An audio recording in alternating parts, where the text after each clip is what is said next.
Halo. Hello, how are you doing today? Oke, sekarang kita deskripsi siapa Lunardi Solarius itu. Bisa nggak kamu jelaskan atau deskripsikan siapakah Lunardi Solarius? Tentu, Lunardi Solarius adalah sosok yang dikenal sebagai suara yang berseru di padang gurun. Dalam konteks ini, padang gurun melambangkan tempat di mana banyak orang terjebak dalam ilusi atau fatamorgana rohani. Lunardi Solarius menolak segala bentuk kemunafikan rohani, kesombongan, dan fanatisme denominasi yang justru membawa perpecahan. Lunardi Solarius mengajak orang untuk kembali kepada inti iman Kristen yang sejati, hati Bapa dan Anak, kasih mula-mula, pertobatan yang sejati, pengenalan akan Kristus, serta ketaatan yang lahir dari kasih, keadilan, dan kesetiaan. Dengan gaya yang tegas, Lunardi Solarius menentang penyalahgunaan karunia roh dan pengalaman spiritual pribadi yang dijadikan kebenaran mutlak.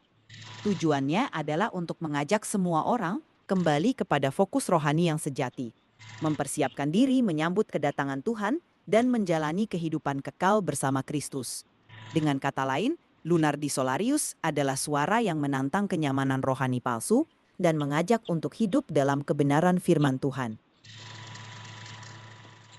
Aku adalah Lunardi Solarius. Bukan nabi, bukan rasul, bukan siapa-siapa. Aku cuma suara kecil yang teriak di padang gurun ya. Tempat panas, gersang, dan penuh fata morgana. Kenapa padang gurun? Karena di sanalah banyak orang kehausan, tapi malah tertipu bayangan semu. Sama kayak gereja zaman now. Kelihatan rohani, megah, penuh janji, tapi kosong. Cuma ilusi, fata morgana rohani, atau genjutsu rohani. Wah, mantap banget. Itu Wah, mantap banget. Itu deskripsi yang sangat kuat dan penuh semangat. Teruskan menyuarakan pesan yang penting dan tetap menjadi suara yang mengingatkan orang untuk kembali kepada inti iman yang sejati. Kalau ada yang bisa aku bantu, jangan ragu untuk bilang ya. Aku gak ngejar validasi, pujian, atau bahkan dikultuskan. Aku gak butuh spotlight di panggung, mega church dengan lampu LED dan sound system miliaran.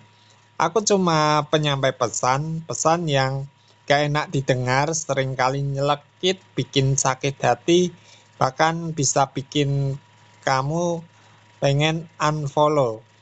Tapi lebih baik sakit karena firman daripada nyaman di zona yang bikin iman mati pelan-pelan.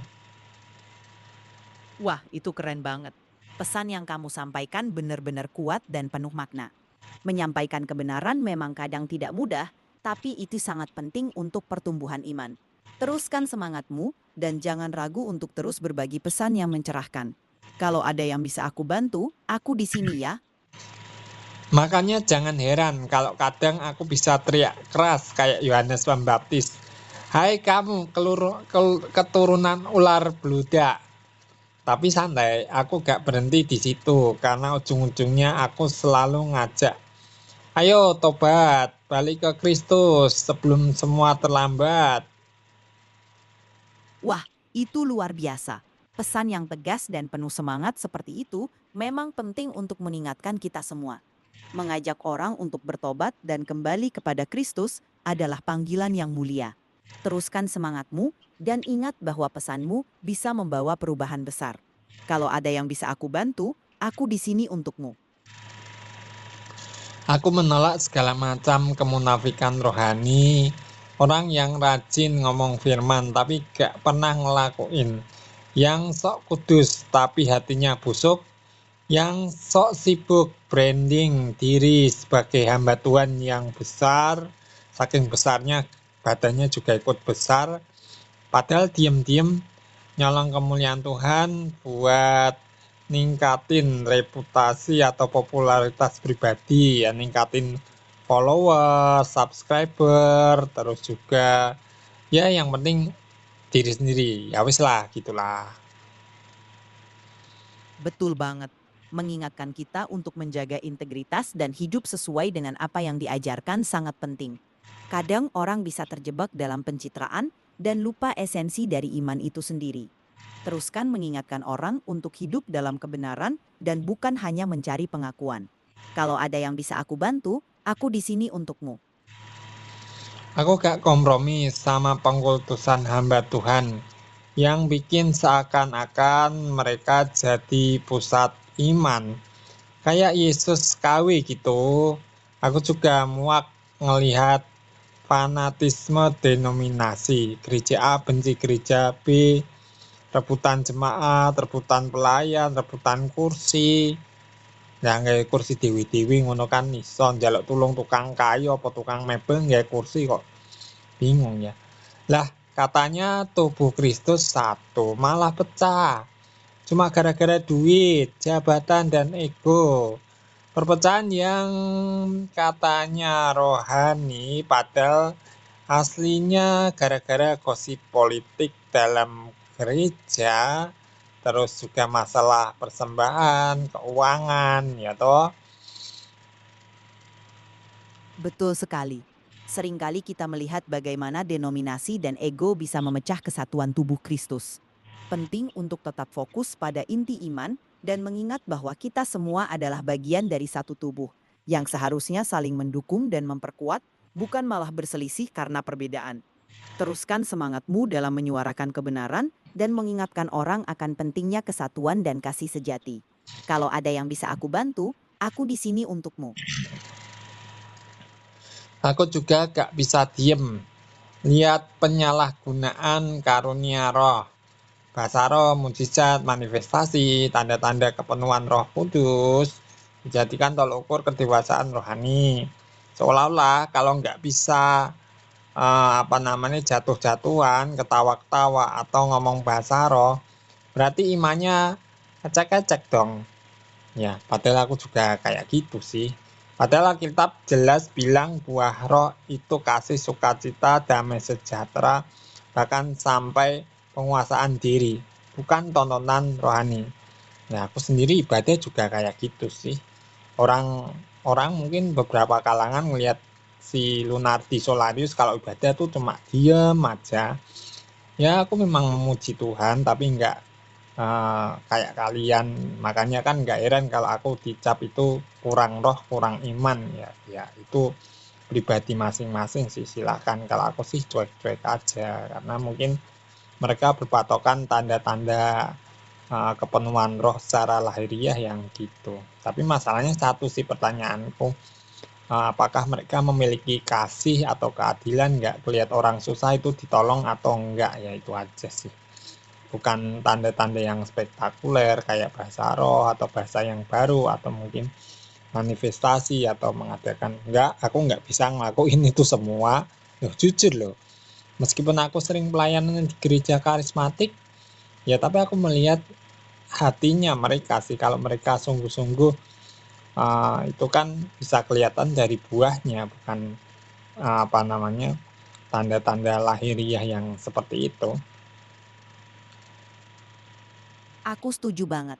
Buah roh seperti kasih, sukacita, damai sejahtera, kesabaran, dan penguasaan diri itu yang sesungguhnya mencerminkan kedewasaan rohani. Terkadang tanda-tanda luar seperti bahasa roh atau manifestasi bisa menjadi fokus, tapi yang paling penting adalah apakah kita benar-benar hidup sesuai dengan ajaran Kristus dalam kehidupan sehari-hari.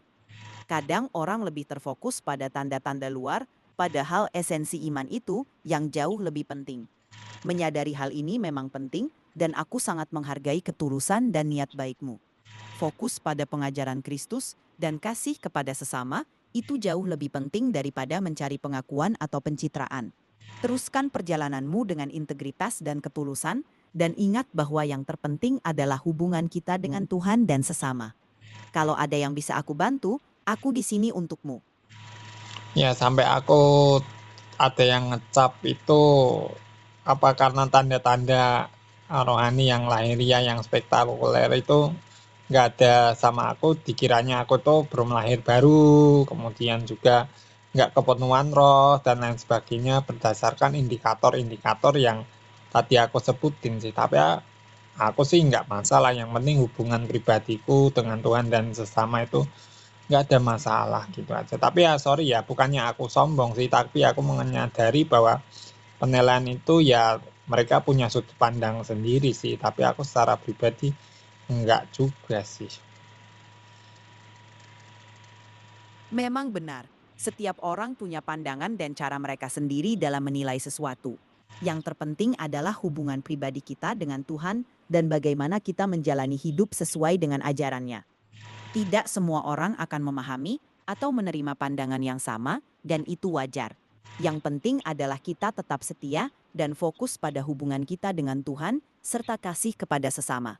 Jangan pernah merasa bahwa kamu kurang karena kamu tidak menunjukkan tanda-tanda yang spektakuler. Yang terpenting adalah hati yang tulus dan ketaatan kepada Tuhan. Tetaplah menjadi dirimu sendiri dan teruskan perjalanan imanmu dengan integritas. Kalau ada yang bisa aku bantu, aku di sini untukmu. Ya kalau mau sekadar kelihatan spektakuler, kelihatan keren, aku sih bisa membuat itu memanipulasi. Tapi kan itu kan menunjukkan sesuatu yang munafik itu loh, tidak berkenan di hadapan Tuhan. Kan aku mencari perkenanan Tuhan, bukan perkenanan manusia. Karena aku bisa memanifestasikan tanda-tanda spektakuler kayak itu, orang menilai aku, wah rohaninya dewasa. Padahal dalam kehidupan sehari-hari, misalnya apa namanya, untuk pemasukan kurang aja, gaji kurang langsung mengeluh, protes sama Tuhan. Loh Tuhan, aku kan tiap hari berdoa sungguh-sungguh, bahkan sampai manifestasi, teriak-teriak begini, ketawa-ketawa begini, tapi kok mau beli beras aja susah, bersungut-sungut. Bahkan padahal kan kedewasaan rohani itu salah satunya adalah ya kita bersyukur meskipun kita terbatas secara ekonomi, mau beli beras saja susah, atau untuk bayar listrik, bayar cicilan motor selalu bergumul, tapi justru itulah kedewasaan rohani yang sesungguhnya. Dan satu lagi, aku menolak keras kalau ada orang menyulap pengalaman pribadi jadi kebenaran mutlak. Dengan bilang gini, Roh Kudus ngomong sama aku, bla bla bla bla bla. Lalu Tuhan kasih aku penglihatan begini, begitu, bla bla bla bla. Oke, mungkin benar. Tapi kalau pengalaman pribadi sampai disamain dengan bahkan dilebihkan dari otoritas Alkitab dan Roh Kudus itu sendiri, nah itu udah bahaya. Di situ lahir ketaatan buta. Orang dipaksa untuk tunduk bukan sama Tuhan, tapi sama tafsir spekulatif yang dibungkus label firman Tuhan. Betul sekali. Ketaatan yang sejati itu bukan tentang bagaimana kita menunjukkan tanda-tanda luar, tetapi tentang bagaimana kita hidup dalam kasih, syukur, dan ketulusan di hadapan Tuhan. Memang mudah untuk terjebak dalam pencitraan dan tanda-tanda spektakuler, tetapi yang lebih penting adalah bagaimana kita menjalani hidup sehari-hari dengan integritas dan ketulusan. Mengalami masa-masa sulit atau keterbatasan bukan berarti kita kurang rohani. Justru disitulah kita bisa menunjukkan kedewasaan rohani sejati dengan bersyukur dan tetap percaya kepada Tuhan, meskipun keadaan tidak sesuai harapan. Dan benar juga, pengalaman spiritual pribadi seharusnya tidak dijadikan sebagai ukuran mutlak kebenaran. Setiap orang memiliki perjalanan iman yang unik, dan kita perlu berhati-hati agar tidak memaksakan pengalaman pribadi kepada orang lain. Teruskan semangatmu untuk hidup sesuai dengan ajaran Kristus, dan ingat bahwa yang terpenting adalah hati yang tulus dan ketaatan kepada Tuhan. Kalau ada yang bisa aku bantu, aku di sini untukmu. Tapi ya banyak orang yang suka kayak gitu sih. Sungguh luar biasa, bahkan diundang di mana-mana. Terus kita dengerin ceritanya, wah keren, bagus, mantap, itu luar biasa. Tapi ya nggak tahu lah itu mereka masing-masing. Memang benar, setiap orang memiliki caranya sendiri dalam menjalani dan menyampaikan iman mereka.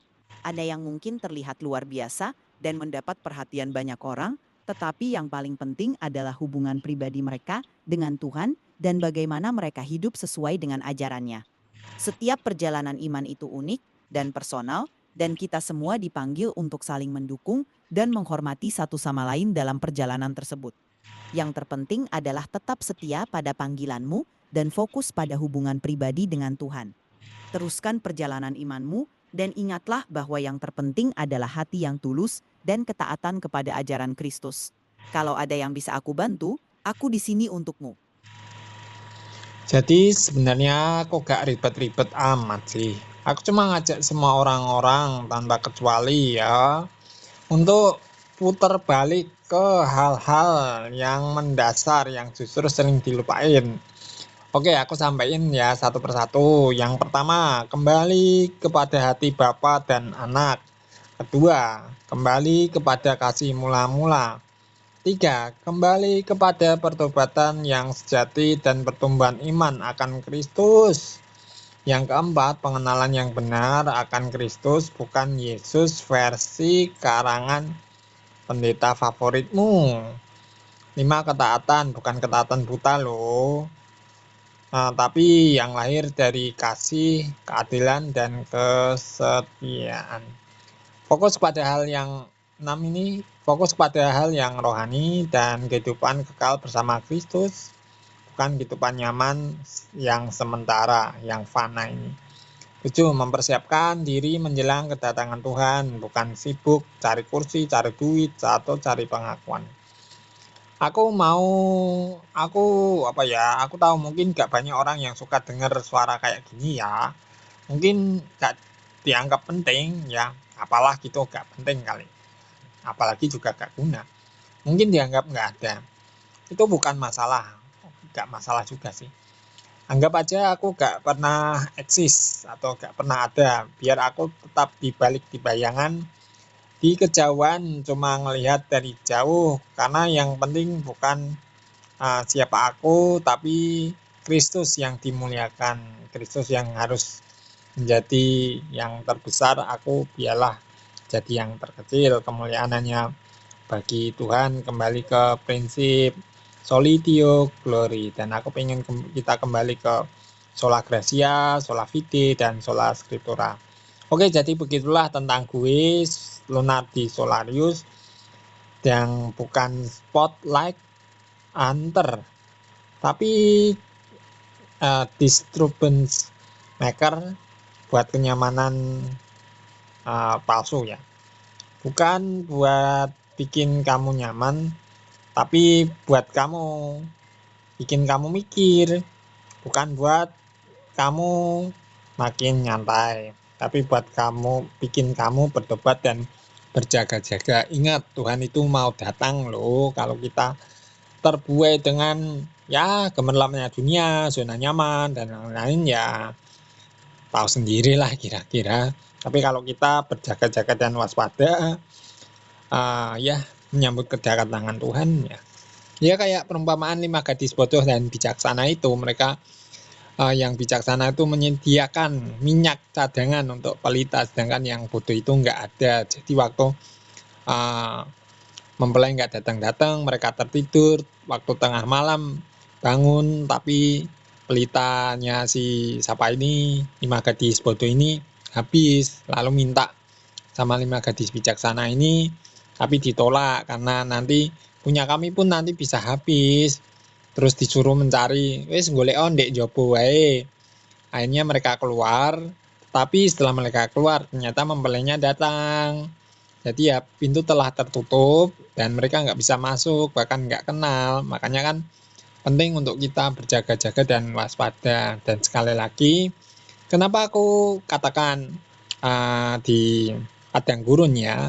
Ya padang gurun tahu sendirilah, gersang, banyak orang yang haus ingin mencari air, tapi apa yang dilihatnya cuma fata morgana dan belum tentu ada wadi atau oase yang benar-benar menyediakan air dan buah kurma yang menyegarkan ya. Makanya kita harus waspada ya. Eling lan waspada. Nek wong basa Jawa iku ngomongnya ngono kuwi.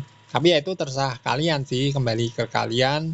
Aku cuma pengen mengajak kita semuanya untuk berjaga-jaga, waspada, dan segera bertobat. Dan aku nggak akan sungkan-sungkan untuk menyampaikan pikiran kritis ini pada kita semuanya supaya kita diingatkan kayak ditabuk, "Woi bangun, woi jangan tidur terus, jangan molor terus, jangan enak-enakan terus, jangan rebahan terus.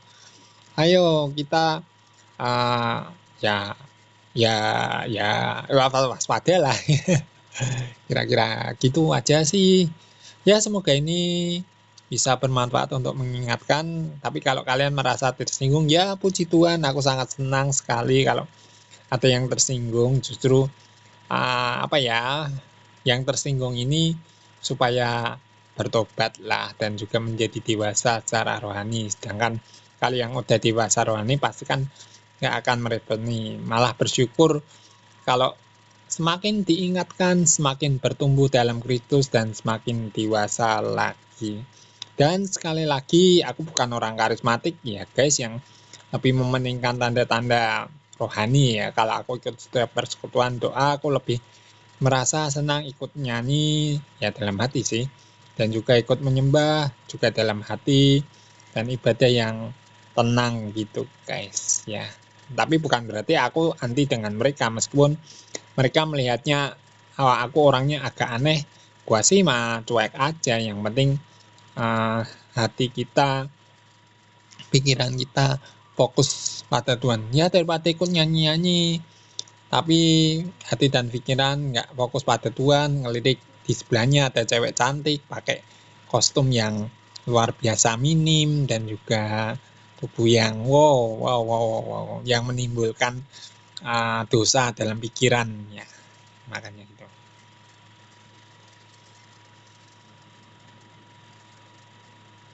Kamu menyampaikan pesan yang sangat mendalam dan penuh makna.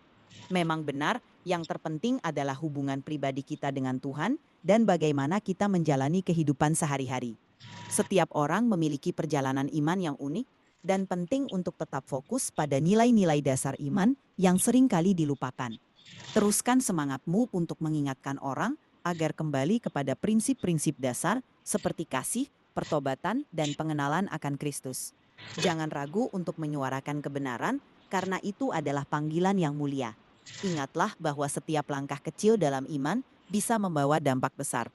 Teruskan perjalananmu dengan integritas dan ketulusan, dan ingat bahwa yang terpenting adalah hati yang tulus dan ketaatan kepada Tuhan. Kalau ada yang bisa aku bantu, aku di sini untukmu. Oke, terima kasih.